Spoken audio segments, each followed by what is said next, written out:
Hello, everyone. Today I'm here with Orion Foxwood because we are so excited to sponsor the first of what we hope to be several sort of immersive series in the Fairy Congress community. So, this one with Orion is on sacred self development. And just a brief introduction to Orion, he has been coming to Congress for years and is a fan favorite. And I don't know if this is all of his books, but definitely the highlights: the Fairy Teachings, the Tree of Enchantment, the Flame in the Cauldron, and the Candle in the Crossroads. And this one on the back of it's Margot Adler. Adler says he's one of the most important voices in witchcraft. He's from the Appalachia, was born with the second sight, and has such a deep history, knowledge, and experience with the fairy realms. So we're so excited for the series. So can you tell us a little bit, Orion, about what what's the focus of the series and what is different about it than other teachings that you've done? Sure. First of all, I'm excited to be doing this with you and doing it for people who has such both a heart and a visionary directive that is so important right now. Um, this, in some ways, this is an extraction of all that I've ever taught over the years. Because over the years of teaching fairy seership, traditional witchcraft, and southern root work, and I mean, I've taught a lot of people in a lot of places. I should say I've gone to a lot of places and been taught, by folks. Uh, and that what is missing in the modern contemporary mindset? What has us right now rushing towards an extinction event? And we do have to take that seriously. Honestly, I think humanity is awesome. It's a beautiful, creative being, but as that, we can create our destruction, or we can create our well-being. We are the product of our choices. We are the product of what we see internally and then reflect outwardly. So over the years, I've noticed that there are certain key, or what I call core spiritual and sacred magical skills that are missing, right? And there's so many skills that are available to us, right? Now, having said that, I also want to say that in today's world, with the internet and with the availability of teachings, you have to work really hard to be ignorant. you know, but having said that, we can avail ourselves of everything and still not be getting at the tap roots of the problems, or not the tap roots, the hair roots. My mama used to say when we'd be weeding the garden, now, baby, when you weed the garden, she said, well, she didn't use the word weed though. She didn't like it. I don't like it either. She said, when you remove these little unwanted plants that are invasive, because we had to do it respectfully, she said, be sure to get the little hair roots.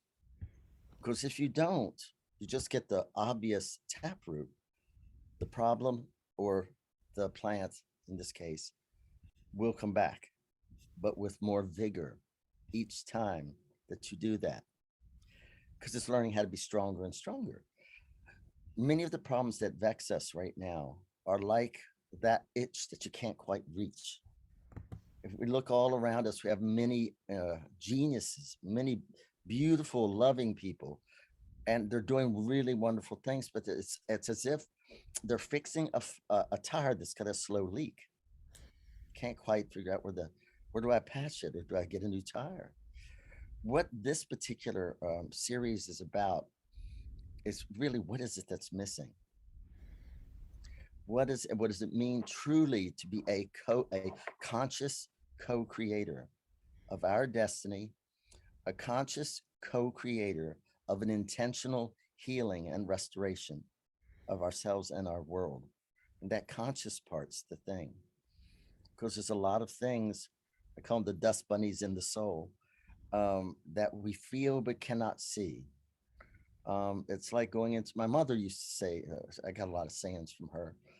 She said, nobody heals until the ghosts speak. The ghosts being both the ancestors and those things felt but not seen. This is to get at those things and to give core spiritual technologies that are extractions of both ancient practices, and contemporary developments, right? Because whenever we do ancient practices, which are wonderful, but we got to remember we're not living at that time. We're living now in a much a very high pressured. We got to change and change fast, you know.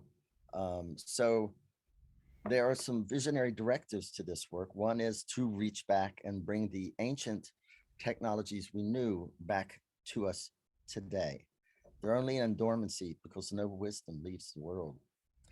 A saying I grew up with: you cannot bless the fruits and curse the roots.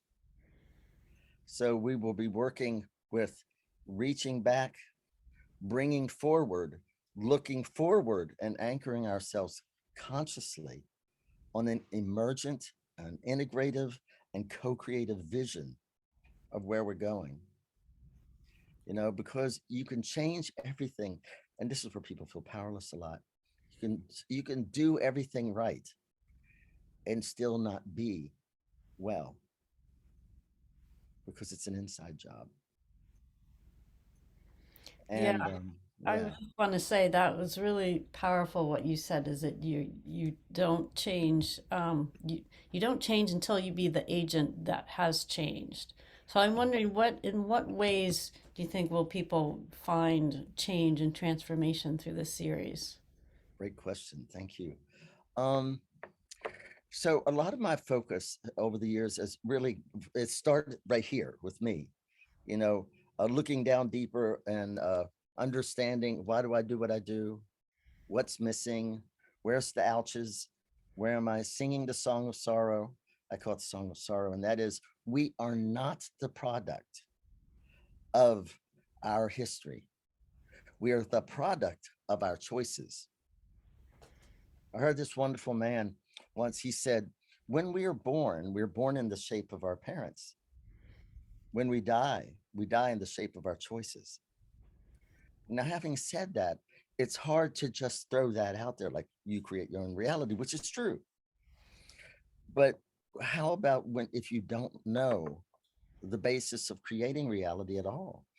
A client that I was serving once, because I used to work in drug treatment centers.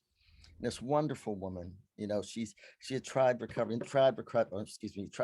so many times. And she said to me one day this profound statement, which it concurred with something that I had on a little poster. She said, it's not that I want to hurt. It's just I don't know any better. It's I am more comfortable with a familiar pain than an unfamiliar joy. And you'll heal when you no longer find value in the pain. And that was a really profound statement. So when we say you create your own reality and all this, that is true. But saying it to a person who in some ways has been exploited by the life they were born into or the life in their environment, um, is also disempowering. We've got to get at the subtle things. Each of us, this should be the motto of everything. Each of us can heal all of us, right? Because it's sort of quantum. There is no me and you and them. There's just us. And so the skills in the workshop is getting at being conscious, co-creative of an intentional destiny. Sitting in the now, which is the only thing that's real, because the past ultimately is a now expended and the future now anticipated, and to bring ourselves consciously back into a living relationship with this stream that we're all a part of. Like I was born out of where the stream arrived with my parents. We're all like boats of flesh on a river of blood, and that river of blood being the continuous ancestral stream. So a big chunk of that is I have something I call the three sacred questions. Who am I? What is it? The great it. What's my role in it? And so the series is structured to get at those three questions. Who am I as an individual? Am I an individual? Who am I as a part of the species? Where is the species going? What were we created for. Why are we here? Why did we will ourselves here? Notice what I said. We willed ourselves here.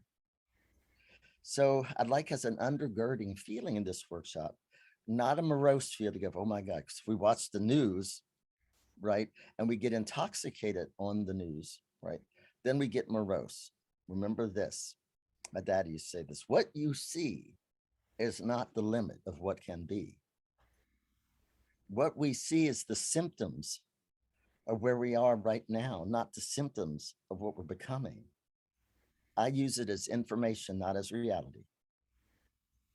And so to untangle ourselves, to disentrench ourselves from being force fed a diet of fear, and to bring ourselves out of that, and to, through visionary process and attunement, bring us into this active relationship with that stream that we are all a part of, and how to heal the sorrow and move towards the song. We were all born to elevate our world.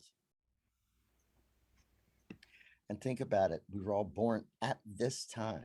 Like, I'm excited. It's scary if I get intoxicated by the appearance.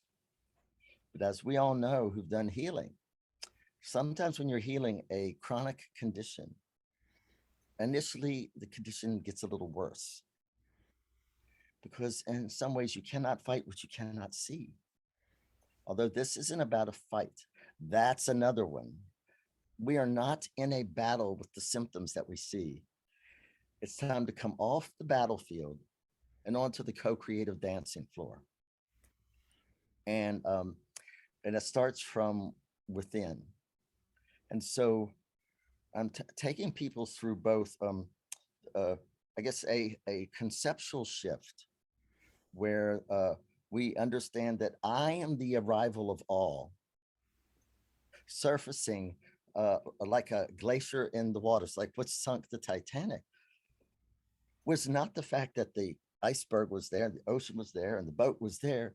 They could not see what was below the surface enough to navigate a different relationship with it. And that is what's hurting us now. That sounds That's what's hurting profound. us now. But there Yeah. are ways to see what's under the surface. We all feel it. You know, we're all doing these things. If we come to this workshop, we're coming because we've already started to awaken. That's what I just want to say, that is excited about working with you, working with the folks who are coming. But come prepared to roll up your sleeves and do some work. And we're going to do it together, and not in the spirit of desperation or overwhelmment, but in the spirit of excited expectation to become a conscious creator. We are not a victim of the past. We are not a victim of genetics. All these things are things that arrive in the stream, but it's our job to go, all right, what's my relationship with this?